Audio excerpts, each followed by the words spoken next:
Unfortunately, we have a very quick replacement, and I'm sorry to hear it, man, but Andre Ewell is out due to COVID test, and I've got to say that I'm disappointed, man. I'm very much disappointed because this could have been a barn burner, but now Askar Askar AK-47 is stepping inside the ring.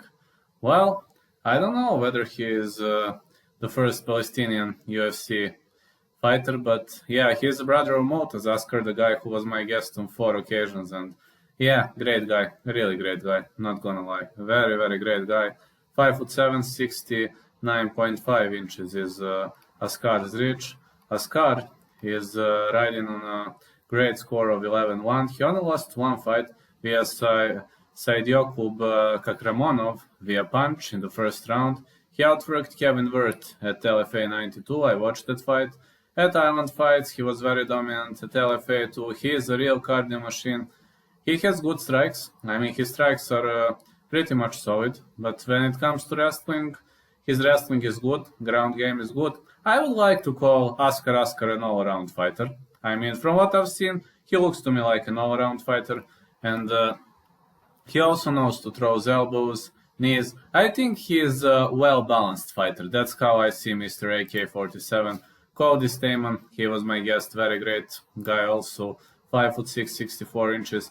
Yeah, people would say Cody Stamann is going to face a reach disadvantage. 19-3-1, but guys, don't forget he is trained by Darren Cruikshank, and Cody Stamann has better kicks than Askar Askar. I mean, he comes from Taekwondo, so everybody knows it. When it comes to wrestling, well, slight advantage maybe to Cody Stamann, but Askar Askar is a very good wrestler. Also, we've got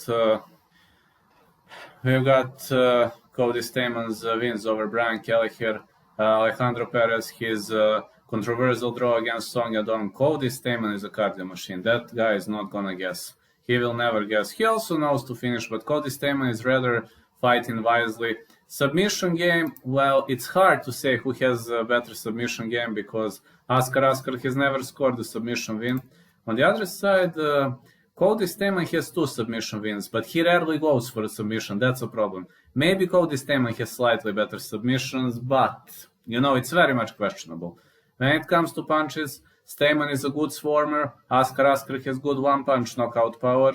So, I have to say, this parameter could be even, you know, but when it comes to trading inside the pocket, Cody Stamann is so good. He is short, and fighting inside the pocket is one of his specialties, but he is also good in fighting outside the pocket, great all-arounder.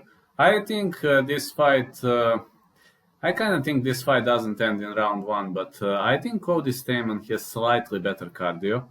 Slightly better cardio, and I think he is more experienced. On the other side, this is a great moment for Askar Askar. He is stepping in on a short notice, but I'm going to give like a very slight advantage to Cody Stamann. I'm going to say Stamann wins, but I'm going to be very cautious.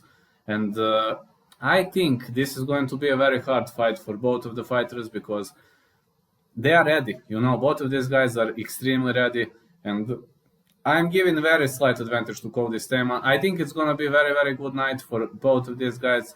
I'm going to give slight advantage to Cody Stamann for this fight, but let's see. So that's my pick of